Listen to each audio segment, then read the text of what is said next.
Como incorporar hábitos alimentares saudáveis? Quer emagrecer, abaixar o colesterol ou pressão sanguínea, sentir-se melhor, dar exemplo para sua família?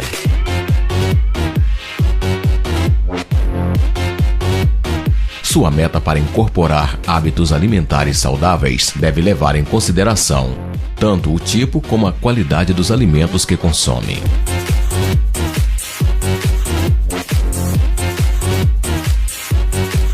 Estabeleça uma pequena meta para incorporar aos seus hábitos alimentares. Assim que ela fizer parte dos seus hábitos alimentares, estabeleça uma nova meta mais elevada. Anote suas metas e o que come, e isso o ajudará a ver como está progredindo. Suas metas para hábitos alimentares saudáveis devem incorporar os seguintes elementos. Coma pelo menos 5 porções diárias de frutas e vegetais. Opte por uma dieta com pouca gordura saturada e colesterol, e moderada em gordura total, sal e açúcar. Coma uma variedade de grãos diariamente, especialmente grãos integrais. Equilibre as calorias que ingere com as que queima. Uma pessoa sedentária precisa de menos calorias do que um atleta. Coma uma ampla variedade de alimentos, incluindo alimentos de cada grupo. Os grupos alimentares incluem cereais, pão, arroz e massa, vegetais, frutas, carnes, aves, ovos, peixes, feijões e nozes, laticínios, gordura, óleos e açúcar. Lembre-se, não estabeleça metas irrealistas. Metas realistas o permitem fazer pequenas mudanças nos hábitos alimentares a cada passo e então ir para uma nova meta. Exemplos de metas realistas para hábitos alimentares saudáveis. Adicionarei uma fruta adicional na minha dieta diária ou cortarei o refrigerante. Assim que tiver alcançado sua meta realista, achará bem mais fácil ir para uma nova meta possivelmente mais desafiadora. Você fez progresso. Alimentação regular. É inquestionável que a qualidade dos alimentos a ser ingerido deve ser observada. Uma dieta equilibrada no que tange a quantidade de gorduras, carboidratos, proteínas, minerais, fibras e vitaminas é ideal. O que poucas pessoas sabem, entretanto, é que a quantidade de refeições por dia também é muito importante para o sucesso de um regime dietético. O ideal é que hajam 5 a 6 refeições por dia, na dependência da quantidade de horas em vigília de cada um, ou seja, que nos alimentos a cada 2 horas, no máximo 3. Valendo ressaltar que tal conduta não engorda, pelo contrário, emagrece. Como? Tomemos o exemplo de um camelo que irá alimentar-se para logo após enfrentar dias ou mesmo semanas sem novamente nutrir-se ou ingerir líquidos. Seu organismo está adaptado para a cada refeição acumular o máximo possível de nutrientes e energia, sobretudo sob a forma de gordura, já visando suprir-se durante os longos períodos de jejum que enfrentará.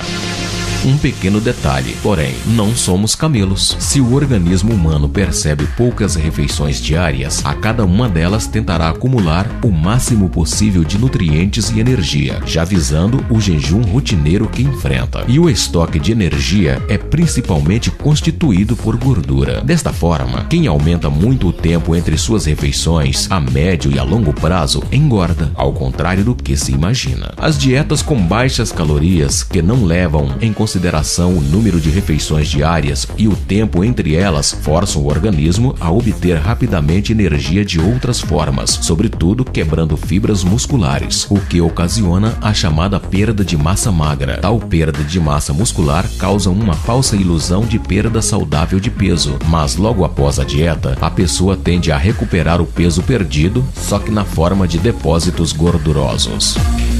E como alimentar-se de 2 em 2 horas pode ajudar a emagrecer? É simples. Se o organismo percebe que não tem necessidade de acumular energia em grande quantidade, produz menor quantidade de gordura.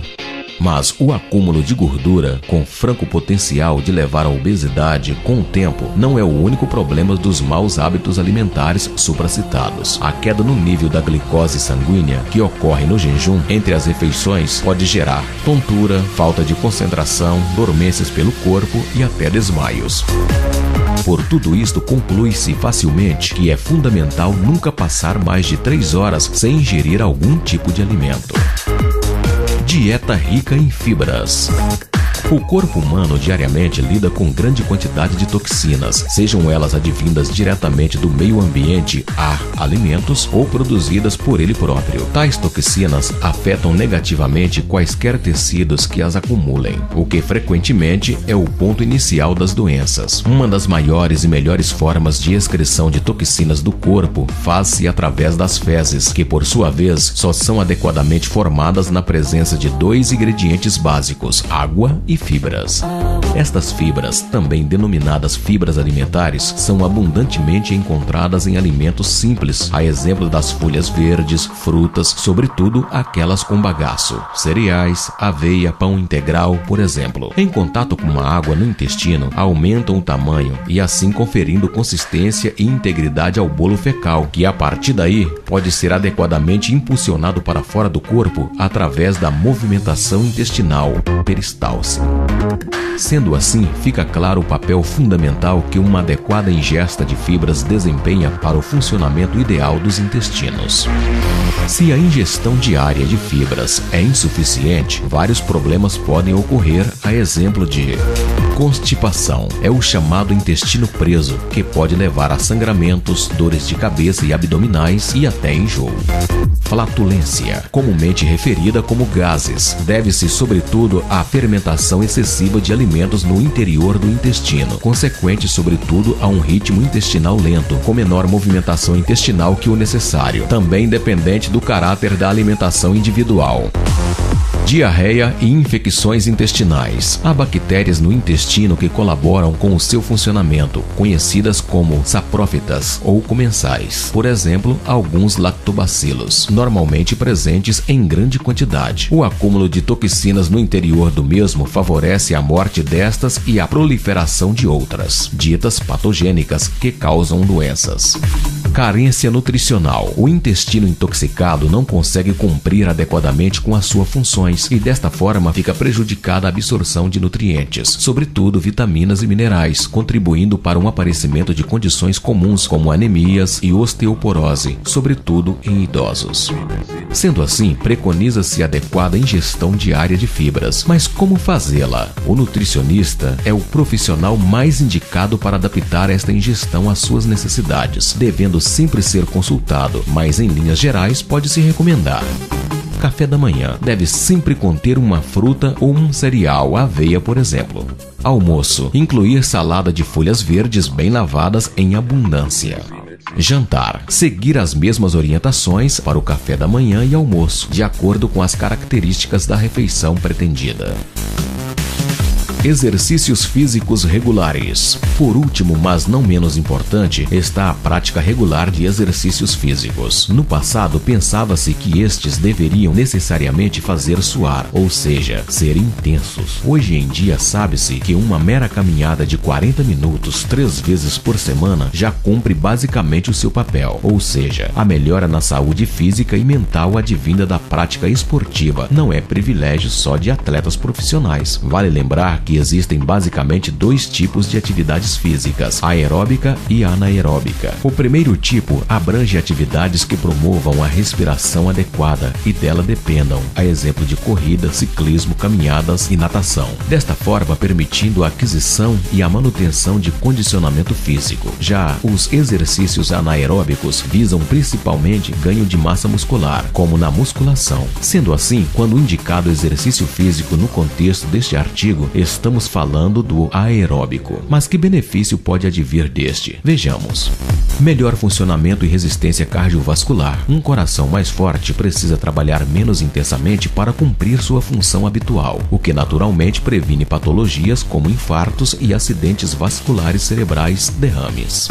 Maior força, tamanho e flexibilidade dos músculos ao mesmo tempo em que se queima gordura, músculos não utilizados tornam-se gradativamente menores e inelásticos.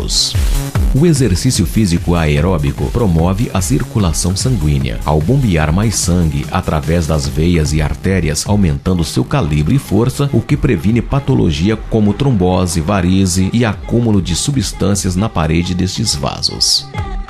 Aumento do colesterol. Bom, o HDL, que ajuda a reduzir o colesterol total, desobstrui vasos e previne novos entupimentos. Redução da pressão arterial. Melhor função respiratória, o que melhora a disposição para as atividades diárias, bem como demais atividades físicas corriqueiras, como subir escadas e caminhar. Ajuda a aliviar o estresse, o que melhora a produtividade diária. É claro que o exercício físico que irá propiciar todos os benefícios supracitados pressupõe um caráter, duração, intensidade e demais características que variam em adequação de pessoa para pessoa. Desta forma, o melhor profissional para sugeri-lo e acompanhá-lo é, sem dúvida, o professor de educação física. Também é muito importante passar por avaliação médica antes de iniciar qualquer programa sério de prática esportiva, no intuito de evitar-se surpresas desagradáveis associadas ao desrespeito e a limitações individuais de saúde. Em linhas gerais, entretanto, uma caminhada 3 vezes por semana por cerca de 40 minutos, precedida e seguida por alongamento adequado, já constitui-se um bom começo. Em síntese, o seguimento destas orientações simples no dia a dia tem provado ser mais eficaz que diversos tratamentos medicamentosos ou não, ajudando a prevenir agravos à saúde na mesma medida em que promovem bem-estar. São medidas simples, de fácil aplicação e realmente efetivas, que pressupõem apenas uma pequena dose de esforço e disciplina e que ainda assim oferece a interessante vantagem adicional de serem baratas. Querendo saber mais sobre o assunto, visite a biblioteca de sua escola, consulte um médico, um nutricionista e ainda o melhor a se fazer é consultar o seu professor de educação física.